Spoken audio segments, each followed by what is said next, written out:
Welcome back to Bump Love, and we are at it again with another DM segment. And today with us, we are blessed to have the lovely Fadhila Saad with us on the show. Thank you for having me. Yes, mother of 5, if I might add. And today, we would like to talk to a lady, a mom, who messaged us in our DM. And this is how the message goes. Hello, family. My 8-year-old girl is growing pubic hair. Is this normal? I'm so worried. So we agreed as Bump Love hosts that this might be a topic that is beyond our scope of expertise. And we decided to delay it to a future episode, a future show, where we will invite a specialist, a pediatrician, a counselor, to address the topic. So ladies, what was it like that we can advise our DM about? What was it like? What was your experience, about adolescent experience like? You know, it's such, hearing her message, I feel so sad because I think one of the things that made adolescence, I don't want to say easy, is that I knew about it before it happened to me. And I don't remember, they were teaching us adolescence, what, maybe P4? Yeah. P4, P5, yeah. Something like health and science. So it was like health science. So you just saw your future. But being taught, if she has to go to school and then be taught about it and yet she's going through it, that's extremely, to be honest, that's extremely difficult. So for my experience, it was, you know, you just look at the textbook and you see boobs and you laugh with your friend. Hard thing in the breast, and then you're feeling it and you're like, oh my God, I need a bra. Like for me, yeah, that was my experience. So school taught me about adolescence. But now for this mom, I'm thinking she already has to give this child that information. And yes, indeed, in these times, I don't know whether it's the food we eat or, you know, I've never gotten how it is, but adolescence is becoming on faster. Yeah. So that means schools also have to be in a place where they are teaching it also a bit earlier. But more importantly, parents are telling their children about adolescence early. So I know, like now Blake is 7 and I have to soon have that conversation, because even if for boys it's delayed, which I don't understand, I don't know what God was thinking, because then they tease us and we have a hard time, and I don't like that fact. But to be in a place where I have to tell Blake in advance what's going to happen. So I would say for this mom, she needs to see a ped first of all, to just make sure that the onset of the adolescence is normal and based on the child themselves, because there's certain people who start early and those who start late. So maybe she's an early one. So to be able to say for the doctor to say this has nothing to do with any growth hormones of hers overreacting and acting too fast, it's normal for this particular child, so that then she can have the conversation with a child. Yeah. And these changes tend to, like, since we're talking about girls, what mainly confuses them are the physical changes. Yeah. You know, it's one thing to read about something and study it, then it's a different experience when you have to go through it. Like all of us know, what we read in class and then what we went through were different. I remember when some of us were late bloomers, so most of this, we went through adolescence when we were already in boarding school. But the people who were within primary, there were girls who would get their period and they would get teased. Yeah. There were girls who would develop breasts, they would get teased. There are people who have acne, they would get teased. There are people who put on that weight, they would get teased. So there's too much information out there. So with all this information, you need to apply wisdom and discernment. First of all, look at your child's age and how much information they can digest. If you overwhelm them, they'll begin to feel they're alien, and this makes them anxious and stressed, and also begins to affect them psychologically.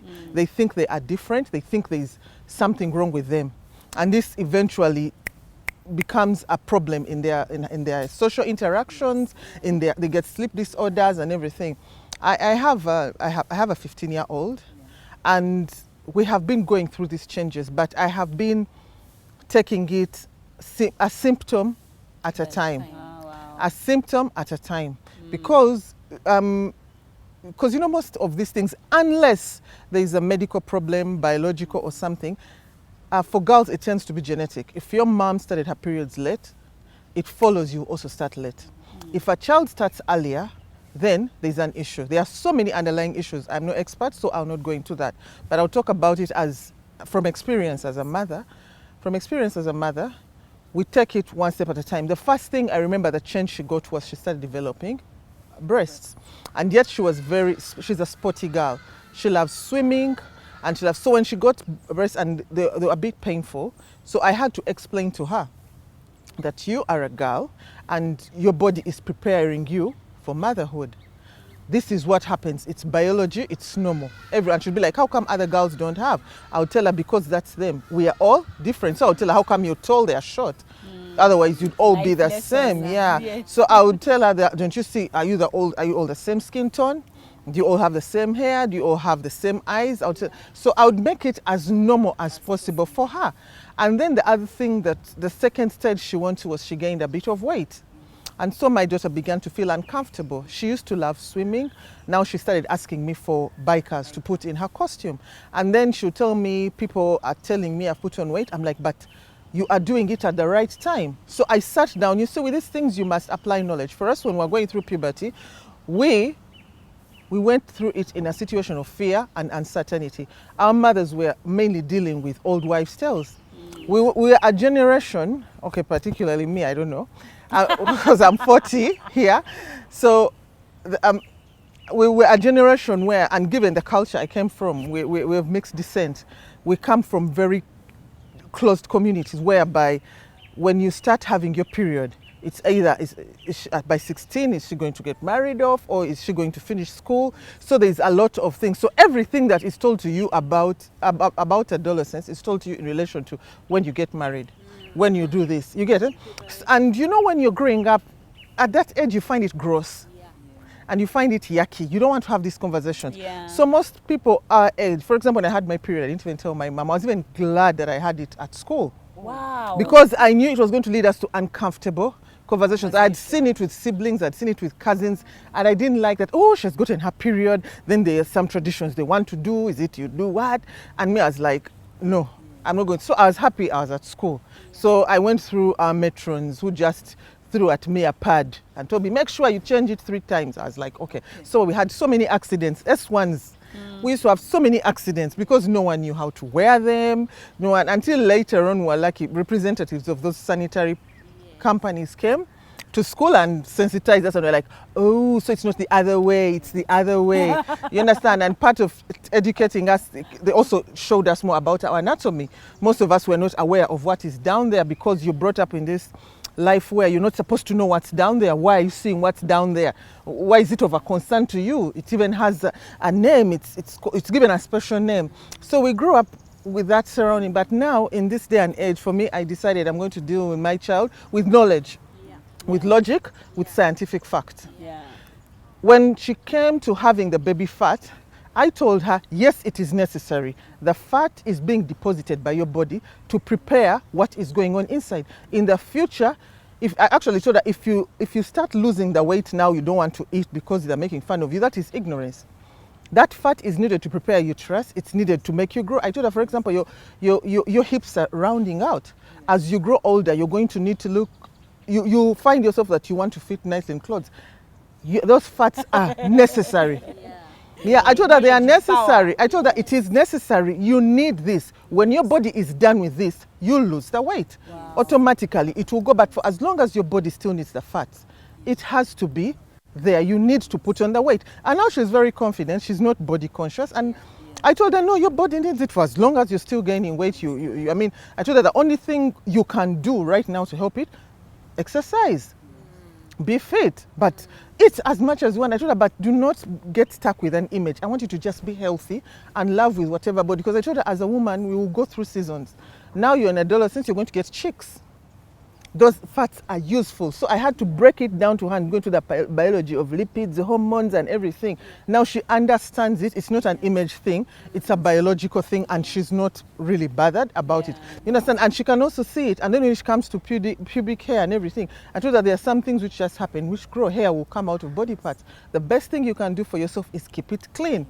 You understand? So I give her positive body image, including even the boy, because today we're not talking about boys. For the girl specifically, I use knowledge. I don't tell her, don't jump around, your boobs are this. I used to be a sporty girl.